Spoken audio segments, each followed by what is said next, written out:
With so many information getting revealed, there were a couple of things that I really wanted to see if they were going to be part of WWE 2K22, and now we have gotten information that these things will not be in it. But there is hope because it looks like they might still get introduced in future games. As we get into it, make sure you guys have those notifications turned on to always be up to date on WWE 2K22 news and coverage and all the content we got coming up. To start off, a lot of these confirmations come from different interviews in which WWE 2K developers talked about the game. I'll make sure to link some of the interviews in the description if you guys want to check out the full thing. With that said, as I said, there's a lot of features that are returning to this year's game, including My GN mode, Universe mode, and obviously a lot of creation stuff. But already some of my dream has been shattered, as I literally just made a video last week about the #1 feature I want to see in WWE 2K22 that they haven't announced yet, and that is create a story. Well, it has now been confirmed that there will not be create a story in WWE 2K22. Developer Lionel Jinx did indicate that that doesn't mean that it's off the table for future games. In his interview with Operation Sports, he went on to discuss some of the issues when it comes to create a story and why they haven't given it to us. And that is because it is a complicated tool that could cause a lot of issues. Giving us the ability to create stories is great, but he indicated how that is a very complicated system that they don't even have fully implemented yet and have mastered. Obviously, they have all of the cutscenes and the tools for the developers to create their own type of storylines to give us within My Rise and Showcase and so on, but there needs to be a full system there that is built so that when they give us that feature and we're creating something, it doesn't break something else. What I gather from this is that WWE 2K22 is kind of like the fresh start when it comes to these type of features, and even though they might have it in the past, this is a complete redesigned engine and so on, so a lot of things needs to be reworked. He also indicated how having a feature like create a story was great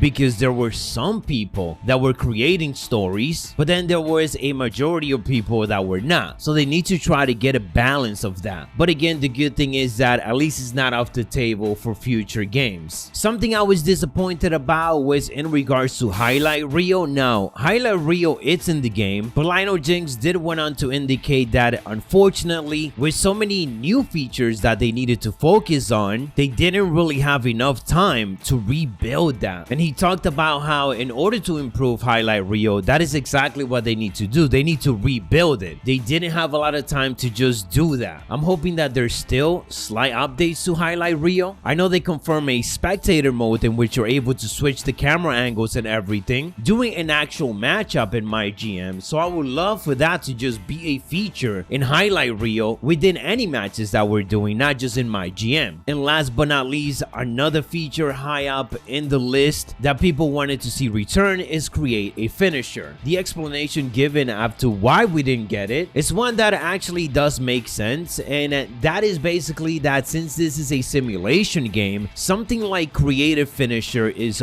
way too out there and doesn't necessarily connect with everything else that is happening in the ring. So yeah, it's cool for me to do a 360 into a 450 moonsault elbow drop. It's doable, trust me, just go play WWE 2K14. But as he indicated, that is something that does not go on par with that realism aspect that they're trying to go with. Now, that doesn't mean that the gameplay is not fun, but Lionel Jinx basically referred back to WWE 2K Battlegrounds, where that is something that can live within their arcade style of a game, not on what they are trying to present with the main simulation game. I'm not gonna lie to you guys, I'm very upset that these features are not in it. I'm also upset at the fact that he kind of gave a good explanation up to why they're not in it. At least the hope is still there that those features could be making a return if they manage to fit it looking normal with everything else that they are trying to give us in the game. So that is what I got for you guys on this video. 3 major features not in it or updated and the reason why. If you enjoyed and found this informative, don't forget to elbow drop and hit those notifications. For more details on WWE 2K22, make sure to check out the video being recommended to you guys right now. Stay savage, and I'll catch you on the next one.